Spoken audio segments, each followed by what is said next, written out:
കൂട്ടുകാരെ, ഇന്ന് നമ്മൾ വന്നിരിക്കുന്നത് ഒരു കിഡിലൻ ഫ്രിഡ്ജുമായിട്ടാണ് കേട്ടോ. നമ്മുടെ വേൾപൂൾ കമ്പനിയുടെ ഒരു ഡബിൾ ഡോർ ഫ്രിഡ്ജുമായിട്ടാണ് ഇന്നത്തെ വീഡിയോയിൽ നമ്മൾ വന്നിരിക്കുന്നത്. അപ്പോൾ എല്ലാവർക്കും ഒരിക്കൽ കൂടി നമ്മുടെ വീഡിയോയിലേക്ക് സ്വാഗതം. ഡബിൾ ഡോർ ഫ്രിഡ്ജാണ്, അതുപോലെ തന്നെ വേൾപൂൾ കമ്പനിയുടെ ഫ്രിഡ്ജാണ്. പിന്നെ പറയുകയാണെങ്കിൽ ഈ കാണുന്നതൊക്കെ തന്നെയാണ് ഇതിൻ്റെ ഒരു സംഗതി എന്ന് പറയുന്നത്. ആ പിടുത്തത്തിൻ്റെ അവിടെ കുറച്ച് പെയിൻ്റൊക്കെ പോയിട്ടുണ്ട്, അല്ലാണ്ട് കാര്യമായ പരിക്കുകളൊന്നും ഈ ഫ്രിഡ്ജിന് കാണുന്നില്ല. അതുപോലെ തന്നെ 2010 എടുത്തിട്ടുള്ളത്.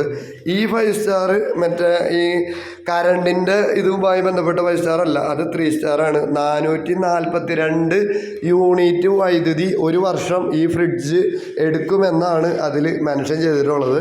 അപ്പോൾ വേൾപൂൾ കമ്പനിയെ കുറിച്ചൊന്നും ഞാൻ നിങ്ങളെ പഠിപ്പിക്കേണ്ട കാര്യം ഉണ്ടാവില്ല. ഈ സംഭവം ഇരിക്കുന്നത് നമ്മുടെ തൃശ്ശൂർ തന്നെയാണ്. അതുപോലെ തന്നെ വിലയെക്കുറിച്ച് പറയുകയാണെങ്കിൽ വെറും 5000 രൂപ, അത് നെഗോഷ്യബിൾ ആയിട്ടുള്ള ഒരു പ്രൈസാണ്. വെറും 5000 രൂപയ്ക്ക് താഴെയായിട്ട് നിങ്ങൾക്ക് ഈ ഫ്രിഡ്ജ് കിട്ടും. അപ്പോൾ താല്പര്യമുള്ളവർ യൂസ്ഡ് ഫ്രിഡ്ജ് നോക്കുന്ന ആരെങ്കിലും ഉണ്ടെങ്കിൽ നിങ്ങൾക്ക് ഉപകാരപ്പെടുന്ന ഒരു വീഡിയോ ആണ് എന്ന് ഞാൻ വിചാരിക്കുന്നു. സംഭവം തൃശ്ശൂർ ജില്ലയിലാണ് ഇരിക്കുന്നത്. അതുപോലെ തന്നെ നിങ്ങൾക്ക് എന്തെങ്കിലും പ്രൈസിൻ്റെ കാര്യത്തിൽ തീരുമാനിക്കാനൊക്കെ ഉണ്ടെങ്കിൽ നിങ്ങൾ നേരെ ഈ കാണുന്ന നമ്പറിൽ സെല്ലറെ നേരിട്ട് വിളിക്കുക. നിങ്ങൾ തമ്മിൽ ഒരു റേറ്റിൻ്റെ കാര്യത്തിൽ ചെറിയ രീതിയിലുള്ളൊക്കെ ചർച്ചയാവാം. അപ്പോൾ നിലവിൽ ഉപയോഗിച്ചുകൊണ്ടിരിക്കുന്ന ഒരു ഫ്രിഡ്ജാണ്, ഡബിൾ ഡോറാണ്. വേറെ കംപ്ലൈൻറ്റുകളും ഒന്നും തന്നെയില്ല. എല്ലാവിധ സാധനങ്ങളും ഫ്രിഡ്ജിൻ്റേതായ എല്ലാ സാധനങ്ങളും അതുമ്പോൾ തന്നെയുണ്ട്, നിങ്ങൾക്കത് ലഭിക്കുക തന്നെ ചെയ്യും.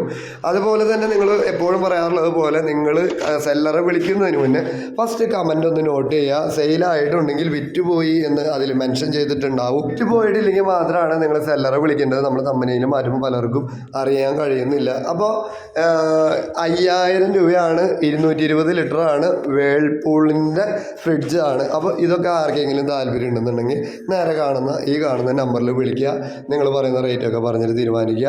അപ്പോൾ സ്വന്തം ഉത്തരവാദിത്തത്തിൽ തന്നെ വേണം ഇതിൻ്റെ മറ്റു കാര്യങ്ങൾ എന്നൊക്കെ പ്രവർത്തനക്ഷമതയും കാര്യങ്ങളൊക്കെ നോക്കാനുണ്ട് എന്ന് ഞാൻ പറയുകയാണ്.